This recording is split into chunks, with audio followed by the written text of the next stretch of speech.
Começando agora mais um Se Liga Política, o seu resumo de notícias para começar o dia por dentro de tudo. Hoje é sexta-feira, 4 de julho de 2025. Olha, hoje o cardápio tá cheio, viu? A temperatura subiu em Brasília com a briga pelo imposto sobre operações financeiras, que foi parar na Justiça.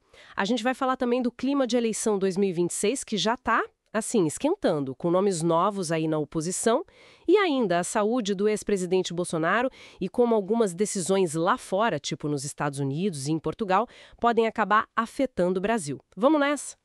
Bom, para começar, essa novela aí do imposto sobre operações financeiras, né? Pegou fogo mesmo.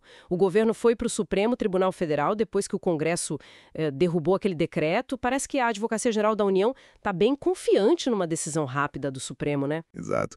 E é interessante ver como o governo está enquadrando isso, sabe? Usando o termo justiça tributária. Mirando, eles dizem, os ricos. Muitos analistas veem isso já como um movimento de olho em 2026, principalmente porque a popularidade do presidente Lula não anda tão alta assim. Pesquisa recente mostrou 54% de desaprovação, né? É um número considerável. E o Congresso, claro, não gostou nem um pouco dessa história de ir para o Supremo. Chegaram a ameaçar travar a reforma do imposto de renda. Aquela que isenta quem ganha até R$ 5.000, lembra? E vários partidos também correram para o Supremo para tentar manter a decisão do Congresso. Virou uma queda de braço total. Total. É uma disputa bem clara de poder, né? Entre executivo e legislativo. E o judiciário fica ali no meio do campo. Essa dependência do Supremo para resolver essas brigas políticas é algo que preocupa um pouco, viu? Porque pode politizar ainda mais a corte. E essa narrativa do governo de nós contra eles, ela pode até mobilizar a base deles, mas, por outro lado, tem o risco de aumentar ainda mais a polarização do país.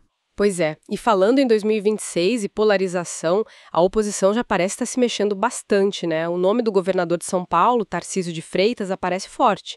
Muitos parlamentares já apontam ele como talvez o principal nome. Teve até uma pesquisa, né, sugerindo que ele poderia vencer o Lula num eventual segundo turno se tivesse o apoio do Bolsonaro. Sim, o Tarcísio vem se consolidando como esse herdeiro político do Bolsonaro. E falando no ex-presidente, ele está passando por uns problemas de saúde, né?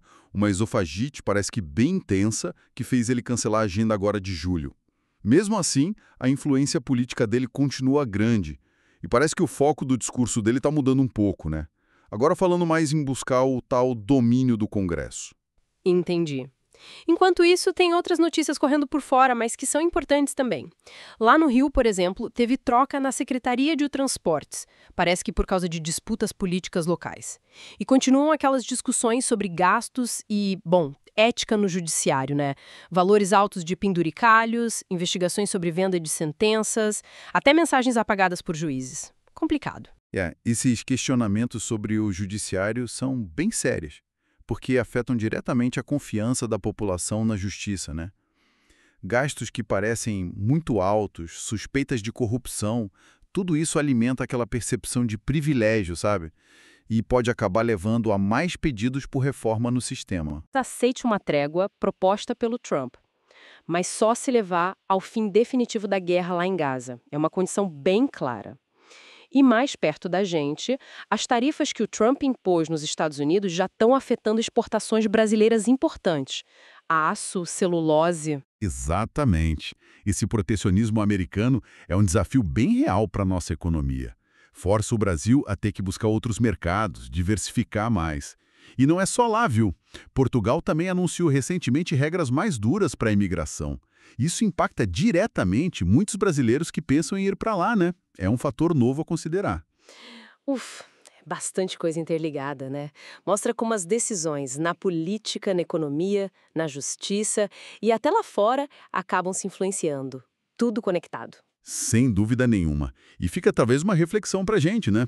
Com a eleição de 2026 já dominando tantas conversas, estratégias lá em Brasília, como é que ficam as pautas mais urgentes? Aquelas que o país precisa resolver agora, no presente. É isso. Um ponto importante para a gente pensar. Bom, obrigada pela companhia em mais um Se Liga Política. Continue ligado aqui com a gente para não perder nada. Até a próxima.